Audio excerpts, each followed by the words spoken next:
Hello everyone, Radhe Radhe. Welcome back to my channel. तो अगर आप लोग 2026 के बैंक एग्ज़ाम्स को टारगेट कर रहे हैं और हर एक बैंक एग्ज़ाम्स को क्लियर करना चाहते हैं तो इंग्लिश के ऊपर फोकस करना बहुत ज़रूरी है। तो मैंने इस वीडियो में इंग्लिश को 4 सेक्शंस में डिवाइड किया है: ग्रामर, वोकैब, रीडिंग, प्रैक्टिस। और हर एक सेक्शन को डिटेल में डिस्कस किया है कि क्या-क्या सोर्सेज़ रहने चाहिए, कितना टाइम किस सेक्शन को देना है, मेरी क्या स्ट्रेटजी है और मेरा शेड्यूल क्या है इंग्लिश के लिए, डेली मैं किस शेड्यूल को फॉलो करती हूँ इंग्लिश को लेकर के, ये सब कुछ मैंने डिटेल में डिस्कस किया है। तो वीडियो को एंड तक ज़रूर देखना। तो सबसे पहले बात करते हैं इंग्लिश के वेटेज की। हर एग्ज़ाम में इंग्लिश का वेटेज अच्छा खासा होता है, इसलिए इसको इग्नोर करना मतलब एग्ज़ाम्स के एक मेजर पार्ट को मिस करना है। तो इसलिए हमें इंग्लिश पे फोकस करना बहुत इम्पोर्टेंट है। जैसे कि आपको पता ही है, एसबीआई पीओ के अंदर प्रीलिम्स में 40 क्वेश्चंस आते हैं 40 मार्क्स के, मेंस में 40 क्वेश्चंस आते हैं, डिस्क्रिप्टिव भी आता है 20 मार्क्स का और 50 मार्क्स का, टोटल 70 मार्क्स का। इसी तरीके से SBI clerk, IBPS PO, IBPS clerk, ये सब के अंदर इंग्लिश का बहुत इम्पोर्टेंट रोल है। तो इंग्लिश के ऊपर फोकस करना बहुत ज़रूरी है। तो सबसे पहले हम डिस्कस करते हैं ग्रामर सेक्शन को। तो ग्रामर के अंदर सबसे ज़्यादा क्वेश्चन आते हैं एरर डिटेक्शन से। एरर डिटेक्शन के लिए हमें ये सारे टॉपिक्स अच्छे से कवर करना बहुत इम्पोर्टेंट है। मतलब फंडामेंटल्स सबके क्लियर होने चाहिए, तभी हम एरर डिटेक्शंस को अच्छे से कर पाएंगे। तो इसके लिए tenses, conditional sentence, preposition, noun, pronoun, verb, adverb, adjective, ये सारे टॉपिक्स हमारे अच्छे से क्लियर होने चाहिए। तो अब यहाँ 2 कैटेगरी के लोग होते हैं। एक वो कैटेगरी जिसमें वो लोग आते हैं जो इंग्लिश में बहुत ज़्यादा स्ट्रगल करते हैं, जो सब्जेक्ट, वर्ब, प्रीपोजिशन ये सब भी आइडेंटिफ़ाई नहीं कर पाते हैं, सेंटेंस समझने में उनको डिफ़िकल्टी आती है। तो उनको क्या करना है, सबसे पहले तो अपने सारे बेसिक कॉन्सेप्ट्स को क्लियर करना है, ठीक? जब सारे कॉन्सेप्ट्स उनके क्लियर हो जाए, तब उन्हें क्या करना है, उनको रिवाइज़ करना है। कैसे करेंगे रिवाइज़? 120 रूल्स ऑफ ग्रामर से, ठीक है? तो सबसे पहले उनको अपने कॉन्सेप्ट्स क्लियर करने हैं। कॉन्सेप्ट क्लियर करने के बाद में उनको 120 रूल्स ऑफ ग्रामर के थ्रू उनको रिवीजन करना है। रिवीजन होने के बाद में अब उनको सिर्फ क्या करनी है, प्रैक्टिस करनी है, ठीक है? वो कैसे करनी है वो लास्ट में डिस्कस करेंगे हम, ठीक है? अब दूसरी कैटेगरी के जो लोग होते हैं, दूसरी कैटेगरी के लोग कौन से होते हैं? जिनके बेसिक्स क्लियर हैं, ठीक है? जिनके बेसिक्स क्लियर है, बस उनको थोड़ी प्रैक्टिस की ज़रूरत होती है और थोड़े रूल्स वगैरह उनको समझने की ज़रूरत है।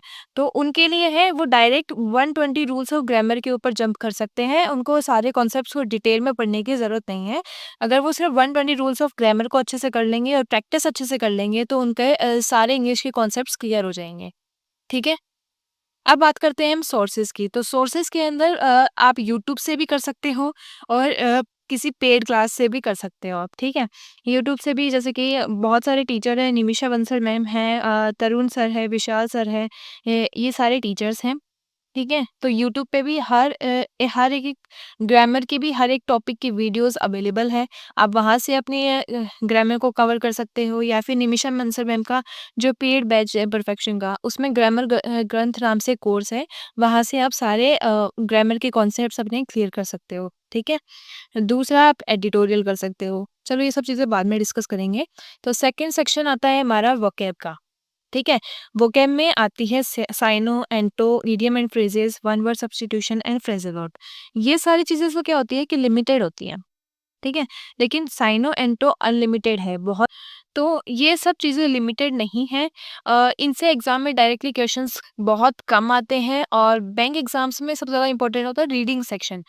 ठीक है? तो आपको इनके लिए कोई भी एक्स्ट्रा एफर्ट लगाने की ज़रूरत नहीं है, कोई एक्स्ट्रा बुक खरीदने की ज़रूरत नहीं है। मैं पर्सनली निमिषा मैम का एडिटोरियल फ़ॉलो करती हूँ, एडिटोरियल से ही वोकैब करती हूँ, ठीक है?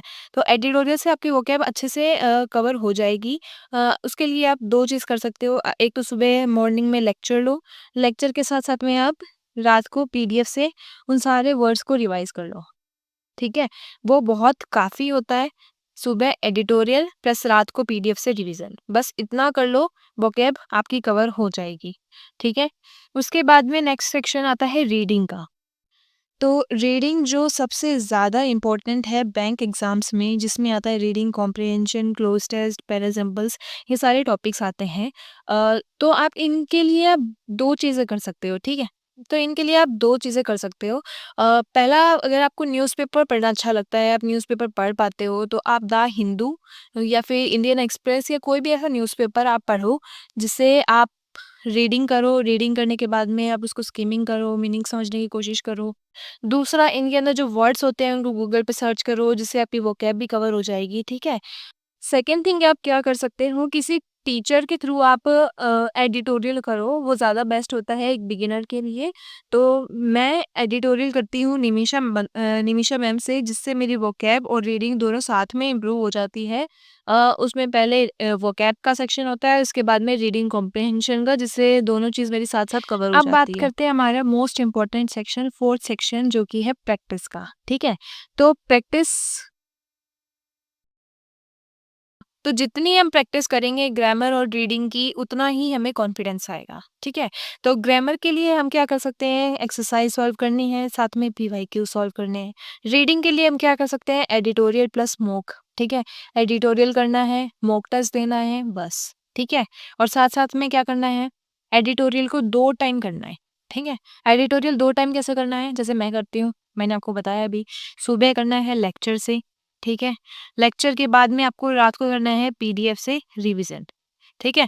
और वोकैब के लिए कोई नोट्स बनाने की आपको ज़रूरत नहीं है बिल्कुल भी, क्योंकि पीडीएफ मिलती है, पीडीएफ से आप रिवीजन कर सकते हो, तो कोई नोट्स बनाने की ज़रूरत है नहीं, ठीक है? दूसरा, आप कर सकते हो टॉपिक वाइज़ रिवीजन, जैसे कि reading comprehension, cloze test, para example और एरर स्पॉटिंग। इन सब के जो क्वेश्चंस होते हैं, आप इनको अलग-अलग सॉल्व कर सकते हो, टॉपिक वाइज़ इनकी प्रैक्टिस कर सकते हो, इनकी एक्सरसाइज सॉल्व कर सकते हो, ठीक है? और साथ में आप सेक्शनल मॉक दे सकते हो, पीडीएफ क्विज़ के थ्रू ये सब आप प्रैक्टिस कर सकते हो। तो मैं अब अपनी बात करूँ, तो मैं इंग्लिश में ना तो बहुत अच्छी हूँ, ना ही बहुत ज़्यादा वीक हूँ। तो मैंने डायरेक्ट 120 रूल्स ऑफ ग्रामर से स्टार्ट किया, वो मैंने अच्छे से कंप्लीट किया और उसके बाद में मैंने अपना शेड्यूल स्टार्ट किया। तो मेरा जो शेड्यूल रहता है, वो है डेली एडिटोरियल का। सुबह मैं वीडियो लेक्चर्स लेती हूँ एडिटोरियल के, और उसके बाद नाइट में डेली सोने से पहले एक बार सिर्फ पीडीएफ से फिर से रिवाइज़ कर लेती हूँ, जिसमें सारे वर्ड्स एक बार रिवाइज़ कर लेती हूँ और एक बार पैसेज को फिर से स्किम कर लेती हूँ, जिसमें मुझे maximum to maximum 20 to 30 minutes लगते हैं। उसके बाद मैं डेली परफेक्शन की क्लास लेती हूँ, जिसमें मेरा ग्रामर भी कवर हो जाता है। मैं रीडिंग वाला सेक्शन भी, और उससे सच में मुझे बहुत ज़्यादा हेल्प मिली। और एक दिन छोड़ के एक दिन मैं मॉक टेस्ट देती हूँ, कभी-कभी रेगुलर भी हो जाता है, मतलब जैसे कि आज भी दे दिया, कल भी दे दिया, ऐसे। तो अभी मैं प्रॉपर मॉक पे फ़ोकस नहीं कर रही हूँ, अभी मेरा टारगेट है सिर्फ़ अपना बेस स्ट्रॉन्ग करना, और वो मैं इंग्लिश ही नहीं, हर सब्जेक्ट के बेस को स्ट्रॉन्ग करने में फ़ोकस कर रही हूँ। आफ्टर मार्च मैं मेरा पूरा फ़ोकस रहेगा मॉक टेस्ट के ऊपर और प्रैक्टिस के ऊपर, जितने ज़्यादा क्वेश्चन सॉल्व कर सकूँ, मैं उस पे ज़्यादा फ़ोकस करूँगी। सो गाइज़, ये थी मेरी इंग्लिश की complete strategy for bank exams 2026। अगर आपको ये वीडियो हेल्पफुल लगा हो, तो वीडियो को लाइक एंड चैनल को सब्सक्राइब कर देना। गाइज़, ये थी मेरी कंप्लीट इंग्लिश की strategy for all bank exams 2026। अगर आपको ये वीडियो हेल्पफुल लगा हो, तो लाइक कर देना और चैनल को सब्सक्राइब ज़रूर करना। अगर आपकी और कोई क्वेरी हो, तो कमेंट में ज़रूर बताना। तब तक के लिए bye bye, take care, Radhe Radhe.